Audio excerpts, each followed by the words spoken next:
제이시의 단골 이발소는 60대의 이발사가 운영한다. 어느 날 이발하러 갔더니 휴일도 아닌데 문이 닫혀 있었다. 이웃 사람에게 문의하니 뇌졸중으로 즉 중풍으로 쓰러졌으니 이발소도 이제는 끝장이지요 라고 했다. 제이씨는 이발사의 집을 찾아가서 쓰러진 이발사를 자정요법으로 그날 그 자리에서 일어나게 했다. 이발사는 제이씨에게 평생 동안 이발 요금을 면제해 주겠다고 말했다. 한때 제약회사에 근무했던 제이씨의 친구는 약을 남용했던 부작용으로 고생 중인데 자정요법을 지도하고 있다는 이야기도 했다. 한편 나는 설 명절을 맞이하여 시집간 두 여동생의 가족들과 형님과 부모님이 모두 한자리에 모이게 되었다. 모두들 건강에 이상이 없니? 어디 불편한 곳이 있으면 말해봐. 내가 고쳐줄게. 자정요법으로 못 고치는 병이 없단 말이야. 나는 자정요법을 선전했지만 아무도 관심을 보이지 않았다. 오히려 내가 갑자기 이상해진 사람처럼 보였다. 하지만 아버지의 만성 두통과 허리통 등을 치유했다는 아버지의 직접적인 증언을 듣고서는 모두 태도가 돌변했다. 큰 여동생이 말했다. 오빠, 난 둘째 아이 임신한 후에 오른쪽 어깨를 바닥에 깔고 잠자는 버릇이 있었는데 그로 인하여 어깨가 아파서 오늘까지 고생이야. 오른팔은 불구잖아 다름이 없어. 병원에서 소변검사, 피검사를 해도 이상이 없다 하고 결국은 비싼 MRI 촬영을 해도 원인이 밝혀지지 않았고 침을 맞고 보약을 먹어도 조금도 변함이 없어. 이젠 포기했어. 이 고통 안 겪어본 사람은 아무도 모를 거야. 이것도 오빠가 고칠 수 있을까? 야, 그건 병도 아니야. 오늘 당장 통증을 반으로 줄이고 일주일 후에 완전 치료해줄게. 지금 당장 고치자. 둘째 아이가 지금 6살인데 그렇다면 지난 5년 동안 어깨 통증으로 고생하면서 친정 식구들에게는 처음 들려주는 이야기다. 내가 오늘 자정요법 이야기를 꺼내지 않았다면 여동생은 자신의 병든 몸을 이렇게 공개할 이유가 없었을 것이다. 친정 식구들 걱정만 끼칠 뿐이니까. 나는 여동생 얼굴을 자세히 들여다보았다. 나이에 비해 고운 편이 아니다. 너 얼굴이 왜 그래? 이제 보니 너도 건강이 매우 나쁘구나. 말했잖아 어깨가 아프다고. 어깨 말고도 아픈 것이 많을 거야. 솔직히 말해봐. 다 고쳐줄게. 특별히 아픈 곳은 없어. 건강한 편은 아니지만 평소에는 나 자신의 건강도 지키지 못하던 주제에 여동생의 건강을 생각할 여유도 없었다. 하지만 이제는 자정요법을 알기에 초보자의 근성이 발동한 것이다.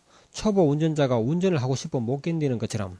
어깨가 너무 아프니까 다른 곳의 아픔은 못 느낄지는 모르지만 넌 지금 콩팥과 위장이 망가지기 시작한 거야.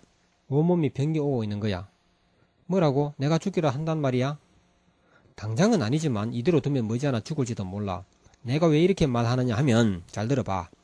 너의 어깨가 아픈 이유를 너는 임신 기간 중에 옆으로 누워서 잤던 것이라고 말하지만 근본적인 원인은 따로 있었던 거야. 임신했던 6년 전부터 말이야. 어머 그게 뭔데? 옆으로 누웠다는 이유 하나만으로 그런 어깨통이 생긴다면 모든 사람이 어깨통, 옆구리통, 히프통을 알아야 할 거 아닌가? 건강한 사람이라면 옆으로 눕든 앞으로 눕든 상관이 없는 거야. 그러니까 너는 6년 전부터 몸이 잘못되어 있었다는 증거라는 거야. 오빠 말 무시하지 말고 내 말 잘 들어봐. 자정요법으로 반드시 건강을 찾도록 해. 알겠어? 왜 급부터 주는 거야? 어깨 통증만 치료할 문제가 아니고 몸 전체를 근본적으로 치료해야 한다는 뜻이야. 오빠니까 이런 말 해주는 거야. 오늘은 일단 어깨만 치료하고 다음부터는 전신치료를 하도록 해. 알겠니? 가르쳐 줄 테니 너 스스로 하는 거야. 그날 즉시 시집으로 돌아가기 전에 어깨부터 1차 시술을 했다. 여동생이 그런 중병에 시달리고 있는 것을 전에는 몰랐다. 막상 자정요법으로 시술을 하는 과정에서 그 심각성이 명백히 드러난다. 소변검사, 피검사, MRI 촬영이 다 무슨 소용인가. 환자가 아프다고 느끼는 그 자체가 병이어 진단이다. 그리고 자정요법으로 시술해보면, 검진해보면 환자의 아프다는 말이 농담인지 진담인지 밝혀질 뿐이다. 아픈 곳이 없다고 말하는 사람도 자정요법으로 진단하면 다 밝혀진다. 얼굴색이 나쁘다는 것도 중병으로 취급하고 치료를 서둘러야 한다. 시술하는 자리에는 여동생과 남편도 지켜보고 있었다. 자네 와이프가 왜 어깨통으로 시달렸는지 이젠 이유를 알겠지? 우와 이런 줄도 모르고 그 고생을 했으니. 자네는 아픈 곳이 없어? 없고 다만 피부가 가려운 곳이 있어서 매우 불편해 하면서 가려운 곳 오른쪽 궁둥이 바깥쪽을 쓰다듬었다. 나 자신도 불과 얼마 전까지 경험했고 자정요법으로 통쾌하게 치유했던 것이다. 엎드려 허리띠를 풀고 바지를 내려봐. 이 자리에서 당장 고쳐줄 테니. 그리고 말이야 가려운 엉덩이뿐만 아니고 자네의 몸 전체가 병투성이라는 사실을 이 자리에서 확인시켜 줄 테니 치료하는 방법도 알려줄 테니 똑똑히 보고 배워서 가족의 건강을 책임지라고. 가려워서 마구 긁었던 흔적이 피까지 흘렸는지 작은 피딱지들이 여럿 맺혀 있었다. 차라리 아플 것은 참아도 가려운 것은 참기 어렵다. 자, 이렇게 해서 그들의 어깨 통증과 가려운 피부병을 고쳐주었다. 2주일이 지났다. 여동생과 남편은 나의 의술을 99% 믿게 되었다. 이젠 그들의 큰아이, 딸아이가 16살입니다. 큰아이가 얼굴 피부가 과민하여 피부 마사지 전문업소를 자주 방문하니 그 비용도 감당하기 힘들다고, 자정요법으로 얼굴 피부를 곱게 해달라고, 그리고 여동생이 위설이 있으니 그것도 치료해달라고, 위장병이 있다고 이제야 고백하는 것이다. 그래, 알았어. 이미 말했지만 너 얼굴색을 보니 병이 100가지도 넘을 거야. 하지만 내가 바쁘게 사는 건 너도 알잖니. 방법만 알려줄 테니 스스로 하도록 해. 부부끼리 서로 도와주면 매우 쉬울 거야. 둘째 여동생은 초등학교 교사다. 최근에 목이 심하게 아파서 말을 못하는 고생을 겪고 있다고. 처음이 아니고 벌써 여러 번째 재발한 것이라고. 한 달간 병가를 받아 쉬고 있지만 아무런 효험이 없는 걸. 이것도 고칠 수 있느냐고. 당연히 고칠 수 있지. 하지만 그건 시간이 좀 걸려야 해. 목 한 군데만 시술해서 되는 것이 아니고 몸 전체를 시술하여 체력을 함께 돋구어야 해. 사실 그렇습니다. 이 말을 하여 목이 쉽게 가는 사람은 체력 전체를 돋구어 줘야 하는 것입니다. 목을 수술한다고 쉽게 해결되지 않습니다. 아마 전혀 해결되지 않을지도 모릅니다. 보약을 먹는다고 안 됩니다. 아시겠습니까? 물론 목 아픈 증세가 처음이고 가벼운 상태라면 목 한 군데만 시술하면 치유될 수도 있지만 이런 경우는 사실상 드뭅니다. 근본적인 치유는 몸 전체적으로 체력을 돋구어야 하는데 몸 전체, 특히 신장이나 위장 쪽으로 그 의혈을 제거하게 되면 체력이 회복됩니다. 목도 자동으로 낫게 되어 있습니다. 저도 그렇습니다. 둘째 여동생은 몇 년 전에 교육학 박사학위를 받았다. 교사 생활에 아이 둘까지 키우면서 대학원을 다녔고 또다시 박사학위를 취득하느라고 고생 많이 했습니다. 몸은 늘 앙상했고 얼굴은 반쪽이었다.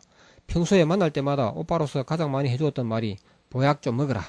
운동하는 시간도 많이 가져라. 못 망치면 석사, 박사학위가 무슨 소용이니. 너와 내가 한 피줄이 아니라 할까봐.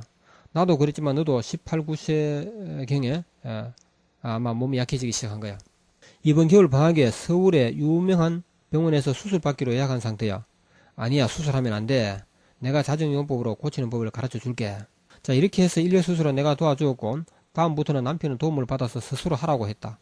둘째 동생은 남편도 그 자리에 불러놓고 복부와 등의 시술법과 위치를 설명해 주었다.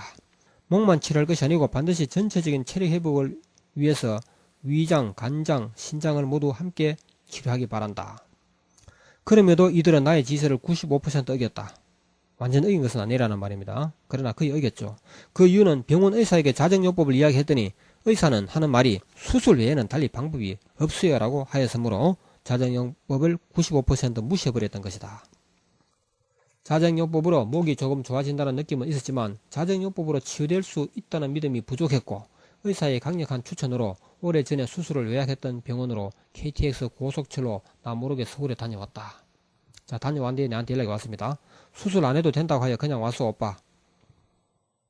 자정요법 1회 시술로도 어느 정도 회복의 조짐이 보였던 것일까? 아니면 병원 측에서 수술을 함부로 행하지 아니하는 신중함 때문일까?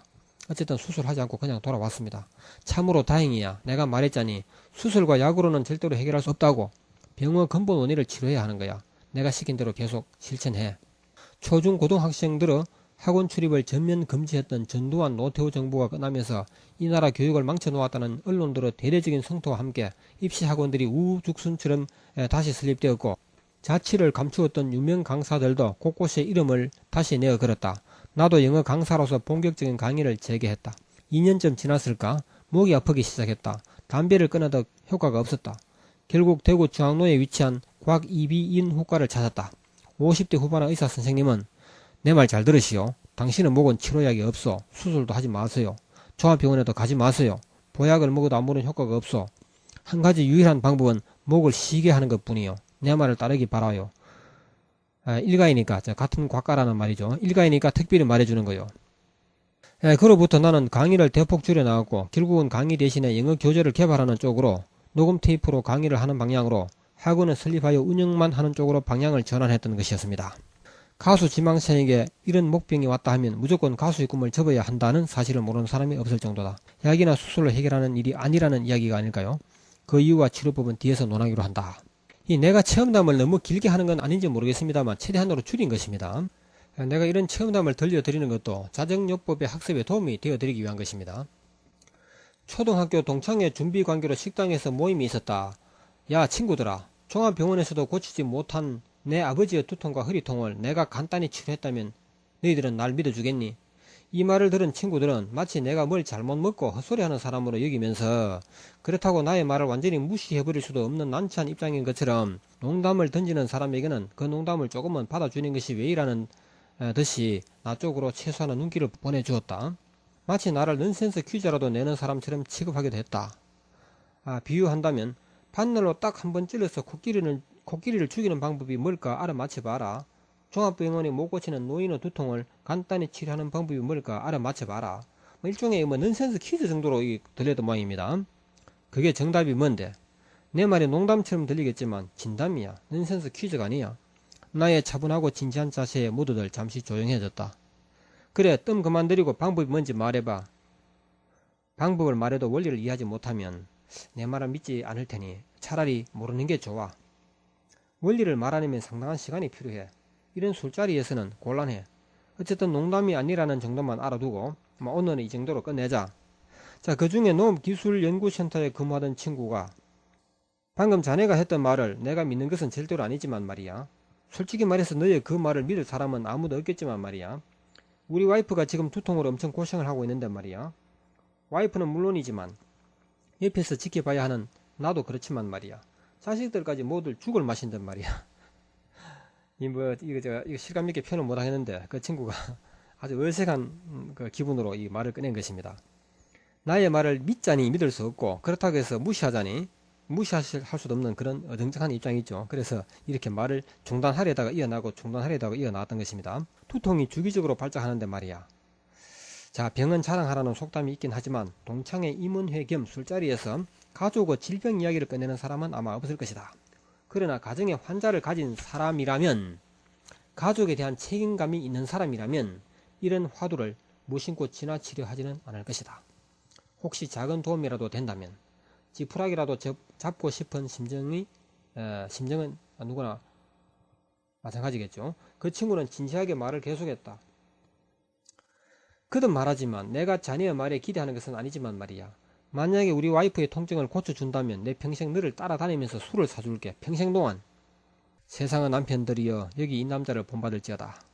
저는 그렇습니다. 이 친구가 참으로 이 가정을 책임지고 아내에 대한 책임감이 있다고 저는 그때 참 느꼈습니다. 정말 그런 사람입니다. 알았다. 내가 술을 못한다는 것을 자네가 잘 아니까 그런 소리를 하는 모양이구나. 오늘 밤에 늦더라도 너희 집으로 가자. 그러나 시술은 안 한다.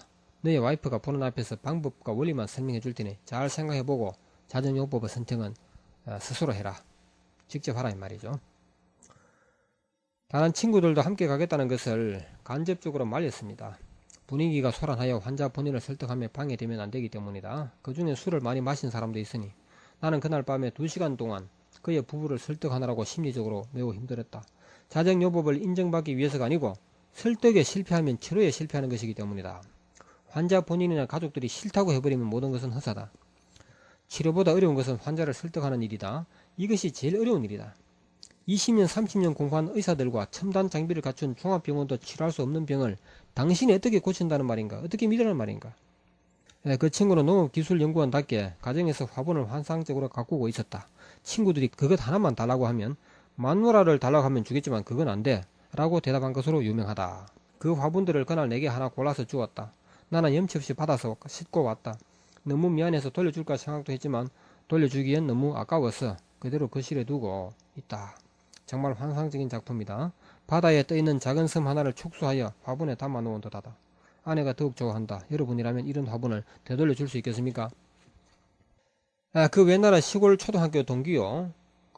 그동안에 우정이 있었기에 그 친구는 나를 그나마 믿어준 것인데 생판 모르는 남이라면 쉽사리 나를 믿으려 하지 않았을 것이다. 그리고 나의 소중한 친구가 아니었다면 나 또한 2시간 동안이나 진지하게 설명하면서 그를 설득하려고 하지도 않았을 것이다. 그 때가 내가 자정요법을 만난 지 2달쯤 되었던 것입니다. 내 눈에는 모든 사람들이 환자로 보였고 즉 자정요법을 만난 지 2달 되었다는 것입니다. 2달이면 얼마 아니죠. 벌써 저는 그 당시 제 자신이 의사보다 유능한 치료사가 되었다는 그런 착각인지 모르겠습니다만 어쨌든 그런 생각을 가졌습니다. 사람을 만나는 곳에서 입만 뻥긋하면 치료해야 할 환자가 나타난다는 것을 처음 했다. 내가 입을 다물고 가만히 있어도 이미 소문은 퍼져가고 있었다. 아버지의 입에서 당숙모님의 귀에 전달되었다. 숙모님의 입으로부터 육촌 누나들과 매형들의 귀에도 전달되었다. 큰아버지 제삿날에는 친척들의 입에서 귀로 전파되었다. 치료해 주어야 할 일가친척만 하여도 그 수가 너무 많다. 평소에는 아픈 곳이 없던 사람들이 이제 갑자기 모두 환자로 돌변한 것인가? 아니다. 돌변한 것이 아니고 원래 환자였지만 아픈 곳을 내게 말하지 않았던 것 뿐이다.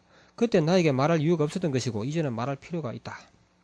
그때 나의 관심 분야가 아니었고 평소에는 건강해 보였던 사람들이 이제 갑자기 내 눈에는 안타까운 환자로 보인다.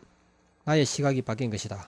농사 짓는 사촌 큰형님은 무릎 통증으로 고생하여 한의원에 갔더니 퇴행성 관절염이다 하여 치료를 포기하고 돌아왔고, 그의 부인은 목디스크로 고생하고 있다 하고, 그의 큰아들은 술 담배로 간이 나쁘고 35살 막내 아들은 만성피로와 허리 중증과 가벼운 치질로, 음식점을 하는 육촌 누나는 어깨 통증, 매형은 전신이 마비되기 직전이라. 숙모님의 친구 아들은 결핵이 재발하여 수년째 투병 중이라고. 모두들 고치려고 노력했지만 효과가 없다라는 것이다. 자정요법은 다 고칠 수 있다. 배워서 스스로 고치면 된다. 길거리에는 수많은 의원들과 병원들이 존재하는 이유를 새삼 알만하다. 그럼에도 병을 못 고치고 고생하는 사람들이 너무도 많다. 현대의학의 방식으로는 못 고치는 것이 당연하다. 자정요법이라면 다 고칠 수 있다. 내가 자정요법을 알고 처음에 내 가족을 치료하는 일은 너무 큰 즐거움이었다. 그러나 일가 친척 친구들을 둘러보니 환자 아닌 사람이 없다. 나도 환자요, 아내도 환자요, 아들도 환자다. 앞에서도 말했지만 아내는 얼굴에 기미, 어깨와 허벅지 통증, 무릎 관절염의 초기 증세, 손저림, 비만이 아님에도 몸이 무거운 증세. 아들은 여드름, 얼굴과 피부가 검은 증세, 무력증, 기침, 코피잘 흘림, 다리털이 부러지고 잘 빠지는 증세. 물론 종합병원에서 검진하면 이상 없음으로 판정된다. 겉으로 보기에는 이상이 없다. 그러나 내가 보기에는 모두 심각한 환자다. 나의 둘째 처남, 나이가 53입니다. 처남과 처남댁은 방문해달라고 주문한 지가 오래되었지만 곧 가겠습니다 라고 대답만 해놓고는 방문할 엄두조차 못 내고 있다. 내 직업은 의원이 아니다. 아침이면 출근하여 저녁에 퇴근해야 하는 직장이 따로 있다. 잠시도 게을리할 수는 없는 직업이 따로 있다. 오라는 곳은 없어도 갈 곳은 많다라는 우스갯소리도 있지만 나는 반대다. 와달라는 곳은 많아도 갈 수가 없다. 내 몸뚱이가 10개라도 된다면 좋을 텐데 외면할 수도 없고 방치할 수도 없다. 외면하고 방치한다면 내 마음의 고통은 견딜 수 없다. 환자의 고통은 환자가 안다고. 아픈 사람의 고통은 아파본 사람이 안다는 말이죠. 나 자신도 이름 모를 병으로 오래 고생한 환자였다. 하지만 여러분 생각해 보시라. 한 가지 장기를 고치면 100가지 병이 낫는다. 한 가지 병을 확실히 낫게 하려면 하나 이상 4가지의 장기를 회복해야 한다. 이 같은 공식표가 말해주듯이 한 사람을 치료하려면 100가지 병을 치료해야 하고 한 가지 병을 치료하려면 하나 이상 4가지의 장기를 1회 이상 치료해야 한다. 일단 한 사람의 치료를 시작했다 하면 한 번으로 끝날 수가 없고 한 가지 병만 치료할 수도 없다. 나이 40이 넘었다면 한 가지 병만 있는 것이 아니고 한 가지 장기에만 이상이 있는 것도 아니다. 이미 합병증이 시작된 것이다. 40대의 사망률이 얼마나 높은지 여러분도 잘 아시죠? 현대의학은 어떤가? 감기 하나를 치료하기 위해서 일주일 동안 거의 매일 통원하게 하지 않던가? 몸에 해로운 항생제와 진통제로. 내가 얼매인 직장이 아니라 할지라도 나 혼자의 힘만으로는 많은 사람들을 치료할 수가 없다. 퇴근하면 잠자야 하고 휴일은 쉬어야 하고 내 부모 형제만 보살펴 주라면 몰라도 한 달이나 1년 정도라면 몰라도 나의 남은 평생을 휴일도 반납하고 환자들을 보살펴 주라고 한다면 나는 죽어도 그렇게는 못한다. 기권했습니다. 내가 자정요법을 알면서도 주변에 많은 사람들을 치료해주지 못한다는 사실은 정말 저를 괴롭게 했습니다. 자, 그 대신에 어떻게 하면 좋겠습니까? 내가 직접 치료해주지는 못합니다. 그러나 이것은 스스로 할 수 있는 일이기 때문에 누구나 스스로 하도록 길을 열어주는 것이 이미 내가 해야 할 일이라고 생각했던 것입니다. 자정요법으로 일단 치료에 맛을 들인 사람은 염치 불구하고 자꾸 몸을 들이민다는 것이다. 건강해 보이는 사람도 일단 자정요법으로 진찰을 해보면 온갖 병이 다 드러나는 것을 자신의 눈으로 똑똑히 확인을 하기 때문에 온갖 병을 다 치료하려면 한두 번의 시술로는 안 되기 때문이다. 그리고 즉석에서 시원하게 치료가 되는 것을 환자 자신의 느낌으로도 알기 때문에 예를 들어 두통이나 어깨통, 허벅지통 정도는 일주일 동안 1회만 시술하면 그것이 끝난다. 그러나 온몸의 모든 병을 다 치료하고 예방하려면 더 많은 시간과 시술이 필요하기 때문에 남의 손에 맡기지 말고 직접 배우는 것이 제일 쉬운, 쉽고 편한 방법이다. 자신의 가족과 소중한 사람들 모두를 위해서라도 자기 자신이 배워야 한다는 것입니다. 배우지 않고 그냥 치료해 달라고 하는 것은 좋지 않습니다. 누구든지 스스로 할 수 있는 길을 열어주어야 한다. 이 같은 과정에서 중요한 사실을 발견했다. 자정요법은 치료를 받는 것이 아니고 스스로 치료하는 것임을 사람들은 알지 못한다는 것이다. 그들은 내가 어디선가 오랫동안 의학 공부를 하고 돌아온 사람으로 오해를 한다. 왜 그럴까? 내가 자정요법을 알게 된 짧고 쉬운 과정을 전혀 말하지 않았기 때문이다. 그렇죠. 내가 이 자정요법을 어떻게 알게 됐다는 걸 그 사람들한테 말할 시간조차 없죠. 예. 그렇기 때문에 그 사람들은 내가 어떻게 해서 자정요법을 알게 됐는지 알지를 못하는 것이죠. 알지를 못하니까 그 배울 생각을 못하는 것이죠. 그저 치료해달라고만 할 뿐입니다. 내가 입으로 잠깐 가르쳐주는 내용만 가지고는 자정요법 원리를 제대로 이해하지 못하기 때문에 생활 속에서 확실히 실천할 수 없다. 이런 이유도 있죠. 만나서 입으로 이렇게 하면 병 낫는다 이렇게 아무리 한들 그 사람들은 그 말뜻을 깊이 이해할 수 없는 것입니다. 그래서 저는 책으로 내야 되겠다. 그리고 강의를 해야 되겠다. 강의하는 녹음 테이프나 CD가 필요하다. 동영상 강의도 필요하다고 생각한 것입니다. 바로 그것이다. 자정요법을 책으로 내어서 누구나 쉽게 상세히 배워서 자신과 가족의 병은 자신이 고치는 것이다. 누구나 할 수 있고 하루만 배우면 된다. 모든 병을 고치고 예방할 수 있다. 원리를 모르면 기적으로 보이지만 원리를 알면 당연한 것이요. 자연의 이치다. 내 직업은 영어 강사요. 이제는 mp3 음성 강의와 동영상 강의를 이용하여 전국 전 세계 어디에든 원하는 분께는 영어를 가르치고 있다. 바로 이것이다. 자정요법을 책으로 내고 동영상 강의를 하는 것이다. 뭐 꼭 동영상 강의가 아니라도 되겠지만 나도 편하고 배우는 사람들도 쉽고 편리하고 상시에 알 수 있다. 앞으로 몇 달만 고생하면 이 몇 달이라 했더니 이 몇 달 가지고는 안 되더라고요. 정말 나 이 책 만들고 강의 준비하느라고 의학에 대한 이 지식이 없는 상태에서 정말 고생 많이 했습니다. 내 할 일은 끝난다. 앞으로 몇 달만 고생하면 내 할 일은 끝난다고 생각한 것입니다. 그러나 몇 달로는 어림도 없더라고요. 외상보다 시간이 더 걸릴 수도 있으니 아들과 책을 함께 쓸 생각을 하고 도움을 요구했다. 아들이 생명공학을 전공하니까 내가 모르는 분야를 더 알 수도 있고 구세대와 신세대, 다시 말해서 아버지 세대와 아들 세대가 생각과 힘을 합치면 더 좋은 책이 될 것이다. 암세포가 어떻게 생겼으며 어찌하여 혈관을 따라 이동하는지 다른 장기로 전이되는 이치를 설명해 준 것도 아들이다. 자, 이렇게 해서 자정요법이라는 책을 만들게 되었다는 그 이야기가 되겠습니다. 여러 사람들의 도움을 받지 않고는 어려운 일이었습니다. 생로병사의 문제는 아무도 피할 수 없는 것이죠. 지금은 건강하다 할지라도 언젠가는 반드시 병 때문에 한 번쯤 부닥치게 될 것입니다. 꼭 자정요법을 배워두시기 바랍니다. 그리고 그 나머지 이야기는 그 책으로 마저 읽어보시기 바라겠습니다.